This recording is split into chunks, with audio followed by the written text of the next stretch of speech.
بسم اللہ الرحمن الرحیم قال النبی صلی اللہ علیہ وسلم فقیہ واحد اشد علی الشیطان من الف عابد۔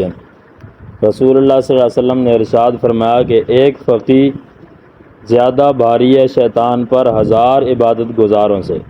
فقیہ جو قرآن و سنت کے علوم پر ماہر ہوتا ہے اور اس سے مسائل نکال کر بیان کرتا ہے۔ فقہ قرآن و سنت سے کوئی الگ چیز نہیں ہے، بلکہ اسی میں سے جو مسائل موجود ہوتے ہیں وہ بیان کرتا ہے۔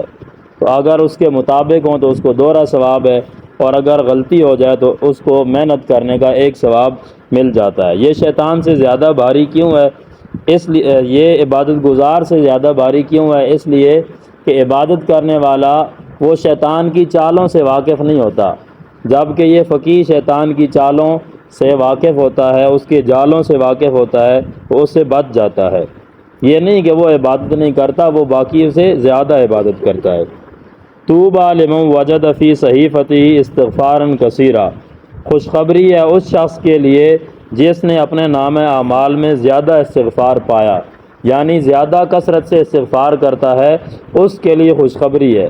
رسول اللہ صلی اللہ علیہ وسلم دن میں 100 سے زائد مرتبہ استغفار کرتے تھے، اس لیے نہیں کہ آپ گناہ گار تھے، بلکہ امت کی تعلیم کے لیے کہ امت اس سے زائد استغفار کرے، کہ جس کو اللہ نے بخش دیا وہ بھی استغفار کر رہا ہے، تو جو ہیں ہی گناہ گار ان کو تو زیادہ استغفار کرنی چاہیے۔